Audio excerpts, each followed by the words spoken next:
नमस्कार दोस्तों, स्वागत है आप सभी का आरसीपी कंप्यूटर लर्निंग चैनल पर, जहां पे हम एक्सेल को स्टेप बाय स्टेप सीख रहे हैं। तो मैंने आपको पहले ही बताया था कि इस चैनल पर हम एक्सेल को बेसिक से लेकर एडवांस तक पूरा स्टेप से सीखेंगे। तो उसी में आज है हमारा पार्ट 2, जिसमें हमने पार्ट 1 में सीखा था conditional formatting, highlight, cell rules के सारे टूल्स के बारे में।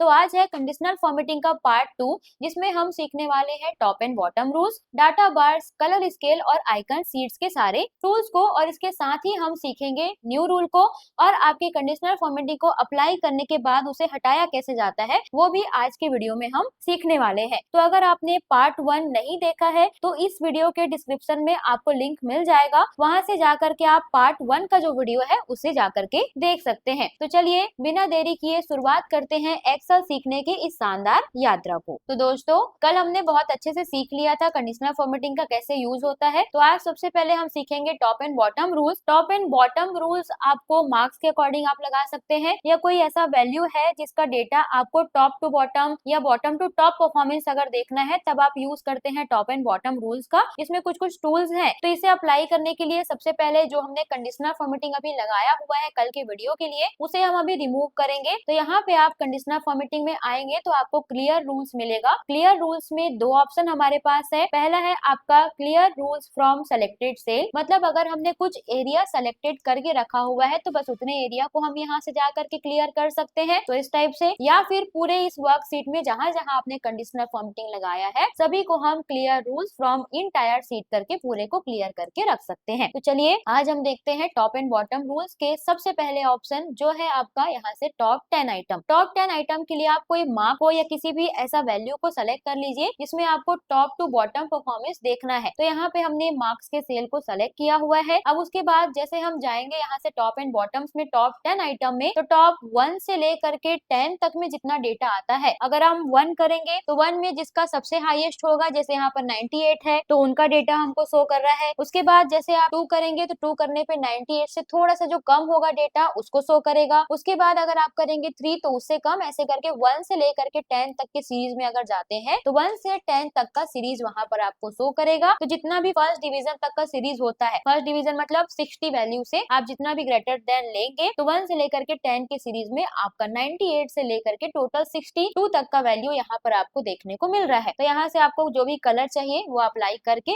ओके करेंगे तो आपका data top to bottom value में आपको शो कर रहा है। उसके बाद जैसे आप यहाँ पर टॉप 10 आइटम लगाना चाहते हैं लेकिन परसेंट में लगाना है, जिससे आपका डेटा में से सबसे जो हाईएस्ट होगा वही वैल्यू आना चाहिए, तो यहाँ पे हम जाएंगे फिर से टॉप 10% में ले लेंगे। कलर पहले हम यहाँ पर चेंज करेंगे, तो मुझे देखना है 1। अब जैसे हम 1 करेंगे तो 1 में जो आपका 98 है वही आएगा। 2 करेंगे 3 4 5 6 7 8 तक का यही 98 रहेगा, क्योंकि ये पूरे रेंज में सबसे हाईएस्ट यही है, तो ये टॉप 1 और टॉप 8 के रेंज में आ रहा है। 9 करेंगे और 10 करेंगे तो 10 करने से 98 94 का वैल्यू यहाँ पर आपको शो करेगा। तो अगर आपको एक ही वैल्यू देखना है तो आपका जैसे अगर यहाँ पे आप 1 करेंगे तो 98 का वैल्यू टॉप परसेंटेज में आपको शो करेगा। तो इस टाइप से आप हाईलाइट कर सकते हैं। उसके बाद इसमें बॉटम वैल्यू देखना है तो बॉटम वैल्यू भी आप यहाँ से देख सकते हैं। पहले हम सेलेक्टेड सेल से क्लियर कर देते हैं। अब बॉटम वैल्यू भी सेम वैसी काम करेगा। बॉटम 10 आइटम में 1 से लेकर के 10 में अगर 1 करेंगे तो जो सबसे कम वैल्यू है पूरे रेंज में वो शो हो रहा है 21 का वैल्यू। 2 करेंगे तो उससे थोड़ा ज्यादा आएगा 3 4, तो 4 करने पे 21 से लेकर के 25 का रेंज आ रहा है। तो ये बॉटम टू टॉप की ओर जाता है। तो ऐसे आप जैसे रेंज लगाएंगे अपना 1 से लेकर के 10 के रेंज में 51 तक का रेंज हमको यहाँ पर शो कर रहा है, तो ऐसे आप दे सकते हैं। अब अगर ऐसे ही आपको बॉटम परसेंट में 10 आइटम देखना है तो बॉटम परसेंट में 10 आइटम जैसे करेंगे तो अब अगर हम यहाँ पर 1 करेंगे तब भी 21 आएगा, अगर हम यहाँ पर 10 करेंगे तब भी 21 आपका आएगा। अगर आप यहाँ से ओके करते हैं, फिर जैसे मैंने यहाँ पर चेंज किया वैल्यू, जैसे मैंने 10 किया तो 10 भी आप आइटम्स में वहां पर बॉटम परसेंट में 10 आइटम में आ गया है। हमने परसेंट में दिया था लेकिन 10 दिया हुआ था तो 21 और 10 दोनों आ रहा है। कहीं पर अगर हम 0 कर देंगे तो 0 करने से 21 आपका हट जाएगा और आपका 10 और 0 ये दोनों परसेंट के बॉटम 10 आइटम्स में आपको शो कर रहे हैं। तो इस टाइप से आप दे सकते हैं। उसके बाद आपको बॉटम में नहीं देखना है, टॉप टू बॉटम नहीं देखना है, इसे क्लियर करेंगे। उसके बाद आप अबो वैल्यू और बिलो वैल्यू से भी देख सकते हैं, अबो एवरेज और बिलो एवरेज से। इसका मतलब ये है कि जो सबसे ज्यादा होगा उसका डेटा आपको शो करेगा। जैसे अगर हम रिपोर्ट कार्ड बना रहे हैं तो रिपोर्ट कार्ड में 33 पासिंग मार्क्स होता है अगर 100 नंबर का पेपर है तो वैसे ही अगर आप फर्स्ट डिवीजन से ऊपर देखना चाहते हैं तो अबो वैल्यू पे क्लिक करने पे यहाँ पर आपका जो डेटा है वो 62, 51 से लेकर के 50 से ऊपर का जितना रेंज गया हुआ है 98 वहां तक का रेंज आपको शो कर रहा है। अगर आप किसी का रेंज बढ़ा देंगे, जैसे मैंने यहाँ पे 99 किया, तो 99 करते ही आपका जो 51 था वो हट गया, क्योंकि ये वैल्यू काउंट कर रहा है 60 से लेकर के 90 के पूरे वैल्यू को। आप 90 से 99 से जितने भी हाईएस्ट जाएंगे वो सभी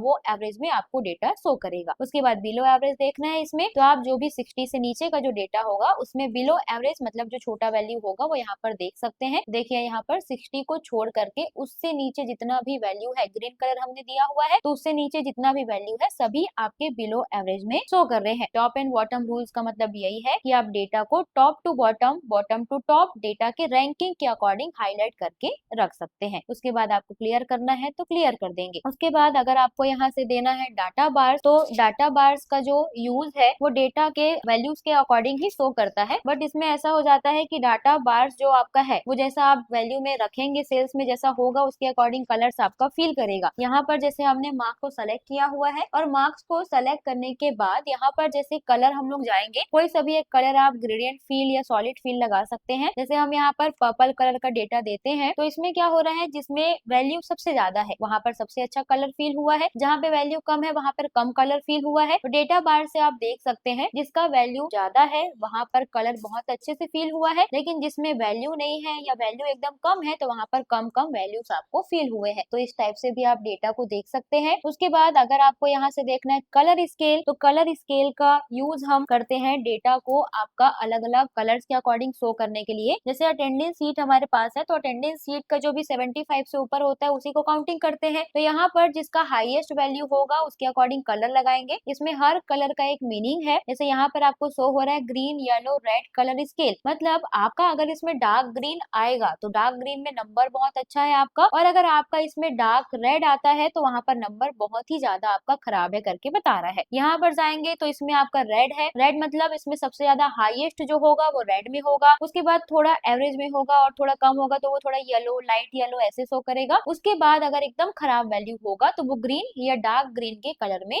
आएगा। तो कलर्स के अकॉर्डिंग भी डेटा को आप अपने अकॉर्डिंग हाईलाइट कर सकते हैं। जो भी आपको डेटा देना है, हमने कलर स्केल किया। अब यहाँ पर जो भी डार्क रेड का वैल्यू है वो कम वैल्यू है, तो अगर हम कहीं पर जाकर के जैसे ही 12 या उससे कम लिखेंगे तो जितना भी डार्क रेड होगा वो इस वैल्यूज में आपको शो करेगा, और हाईएस्ट वैल्यू करेंगे तो हाईएस्ट वैल्यू जहाँ जहाँ पर डार्क ग्रीन है वो आपका हाईएस्ट वैल्यू आपको शो कर रहा है। तो इस स्टेप से भी आप डेटा को देख सकते हैं। उसके बाद आइकन्स के अकॉर्डिंग देखना है डेटा को, तो आइकन से भी आप अपने डेटा को देख सकते हैं कि किसका डेटा ऊपर है, किसका डेटा नीचे है। तो अलग अलग डेटा में अलग अलग हम कंडीशनल फॉर्मेटिंग यूज करते हैं। आइकन में जैसे आप जाएंगे तो इस टाइप का अगर आप 3 एरो लेते हैं, तो जिसका ग्रीन है और रेड एरो जो है वो अप की साइड जा रहा है, तो अप के साइड जाने का मतलब वैल्यू बहुत अच्छा है। ग्रीन है और राइट साइड जा रहा है तो आपका डेटा एवरेज में है। रेड है और बॉटम की ओर आ रहा है मतलब डेटा बहुत ज्यादा खराब है। तो इस टाइप से आप लगा सकते हैं। फिर आप यहाँ से ट्रायंगल्स में लगा सकते हैं, तो ट्रायंगल्स भी एरो के जैसे ही है। यहाँ पे आप 4 एरो दे सकते हैं। 4 एरो का मतलब ये है कि जिसका डेटा जो है वो ग्रीन कलर में है और जो एरो है वो टॉप की ओर जा रहा है, मतलब वैल्यू बहुत अच्छा है। उसके बाद अगर डेटा थोड़ा सा एवरेज में है और आपका राइट की ओर जा रहा है अप साइड में, मतलब डेटा एवरेज में है, और अगर वही डेटा बॉटम की ओर आ रहा है तो एवरेज से कम है, अगर पूरा बॉटम आ रहा है और रेड कलर में है तो डेटा का जो नंबर है वो बहुत ज्यादा खराब है। तो ये भी कंडीशन के अकॉर्डिंग चेंज हो जाएगा। जैसे यहाँ पर 21 है, मैंने यहाँ पर 85 लिखा, तो 85 लिखते ही डेटा जो है वो ग्रीन एरो पे मुझे शो करेगा। तो अलग अलग टाइप से आप यहाँ पर कंडीशनल फॉर्मेटिंग का यूज कर सकते हैं। जरूरी नहीं है एक डेटा में एक ही कंडीशनल फॉर्मेटिंग लगेगा, आप एक डेटा में 2-3 जितना चाहे उतना कंडीशनल फॉर्मेटिंग लगा सकते हैं। चाहे आप वैल्यूज में आप जाकर के हाईलाइट सेल करके लगाओ, या फिर टॉप एंड बॉटम रूल से लगाओ, या फिर डाटा बार्स, कलर स्केल या आइकन सीट से लगाओ, तो हर ऑप्शन में आप एक ही डेटा में अलग अलग लगा सकते हैं। जैसा आपका कंडीशन होगा वैसे आपको कंडीशनल फॉर्मेटिंग अपने डेटा में लगाना पड़ेगा। उसके बाद अगर नहीं देना है तो क्लियर रूल जैसे ही करेंगे तो इंटायर करने से जहां जहां लगा होगा सब क्लियर हो जाएगा। तो ये थे कंडीशनल फॉर्मेटिंग के कुछ इंपॉर्टेंट के फीचर। अब हम लोग के पास एक और फीचर इसमें दिया हुआ है जो है आपका न्यू रूल। अगर आप न्यू रूल के अंदर जाते हैं तो यहाँ पर format all cell based on their value, और ये सारे ऑप्शन जो अभी हमने बाहर किए हैं वही है। तो न्यू रूल्स के अंदर एक चीज आपको नया मिलेगा, use a formula to determine we cell to format. इसके अकॉर्डिंग हम अपने डेटा को और भी ज्यादा यूनिक और बहुत शॉर्टकट बना सकते हैं। इसका यूज आप किस टाइप से करेंगे, तो हमको यहाँ पर डेटा में अलग अलग कॉलम जैसे हमने बनाए हैं। अब अगर मुझे डेटा को किसी स्टूडेंट के नाम से उसका एक पूरा रो फाइंड आउट करना है, जैसे मैंने राज राज साहू, इस सेल पे अगर मैंने राज साहू लिखा है तो उस राज साहू का पूरा ऐसा रो हाईलाइट होना चाहिए। जैसे मैंने यहाँ पर लिखा हुआ है फीस स्टेटस में, जैसे मैंने फीस स्टेटस लिखा तो फीस का एक पूरा कॉलम आना चाहिए, या फिर मैंने पेड अनपेड अगर जैसे लिखा तो उसका एक पूरा रो या पूरा कॉलम वहां पे आना चाहिए। तो फॉर्मूला के थ्रू हम यूज करते हैं कंडीशनल फॉर्मेटिंग के न्यू रूल के अंदर जो ऑप्शन दिया हुआ है, use a formula to determine with cell to format. इसका शॉर्ट वीडियो मैंने अपने चैनल पे शॉर्ट्स में अपलोड किया हुआ है, सेल्स के लिए, रो के लिए, कॉलम्स के लिए, बॉर्डर्स वगैरह सभी चीजों के लिए ऐड किया है। तो चलिए देखते हैं ये काम कैसे करता है। सबसे पहले मैं चाहती हूँ कि मेरे पास ये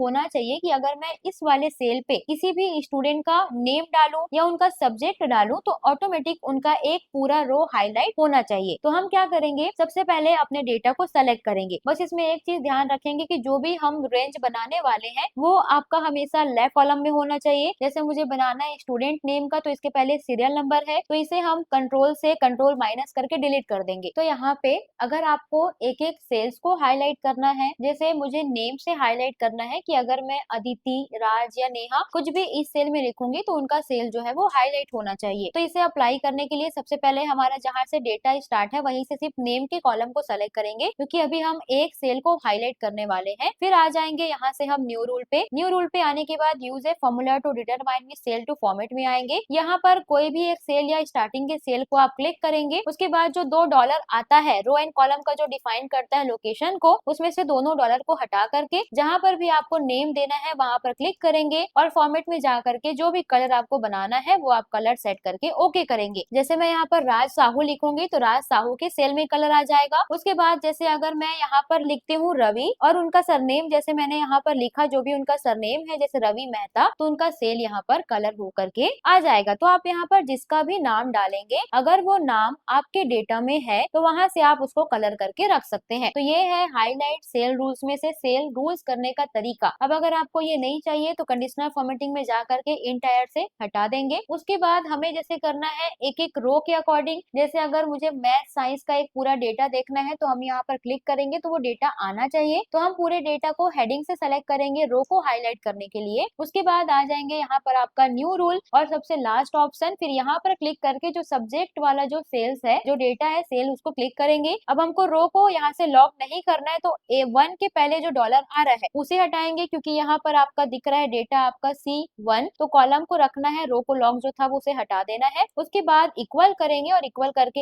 एक लोकेशन दे देंगे। फिर फॉर्मेट में जा करके जिस भी कलर से हाईलाइट करना है वो कलर आप यहाँ पर देंगे। अब जैसे मैंने यहाँ पर मैथ्स लिखा तो मैथ्स का देखिए जहां जहां पर मैथ सब्जेक्ट है उसमें पूरा कलर आ गया। उसके बाद अगर मैंने यहाँ पर हिंदी लिखा तो हिंदी पे जहां जहां पर है हिंदी का सब्जेक्ट वहां पे कलर आ जाएगा। उसके बाद अगर मैं यहाँ पर इंग्लिश लिखती हूँ तो इंग्लिश का जहां जहां पे है वहां पे कलर आ जाएगा। तो इससे क्या होता है, डेटा को फाइंड करना बहुत इजी हो जाता है कि वो डेटा यहाँ पे है या नहीं, और है तो उसका कंडीशन क्या है ये देखने के लिए आप कंडीशनल फॉर्मेटिंग के ये वाले फंक्शन का यूज कर सकते हैं। उसके बाद आप चाहते हैं कि जैसे मैंने पास लिखा तो पास में कलर आना चाहिए, फेल लिखूंगी तो फेल में आना चाहिए, तो उसके लिए भी हम सेम कंडीशन यूज करेंगे। पहले पूरे डेटा को सेलेक्ट कर लेंगे, उसके बाद सेम न्यू रूल पे जाना है, फिर यहाँ से यूज ए फॉर्मूला, फिर यहाँ पे क्लिक करके आपको रिजल्ट वाले को देना पड़ेगा। फिर इसको भी अगर रो लॉक करना है तो पूरे रो को हटा देंगे, फिर इक्वल करके जहाँ पर देखना है वहां का लोकेशन देंगे और फॉर्मेट में जा करके एक जो भी कलर आपको देखना है वो कलर पिक कर लेंगे। अब अगर हम यहाँ पर पास लिखेंगे तो पास जितने स्टूडेंट है वो सबका देखिए कलर आ गया वहां से ब्लू कलर। उसके बाद अगर फेल के बच्चों का देखना है तो फेल जैसे हम लिखेंगे तो फेल में कलर ऑटोमेटिक आ जाएगा। तो ये कंडीशनल फॉर्मेटिंग के कुछ ऐसे एडवांस फीचर है जो आपको एक्सेल में मास्टर बनाते हैं और आपको डेटा में मास्टर बनाते हैं कि आपको कोई भी डेटा बार बार ढूंढने का, सर्च करने का जरूरत नहीं है अगर आप ये कुछ स्मार्ट ट्रिक्स को सीख जाते हैं। उसके बाद अगर आप चाहते हैं कि जैसे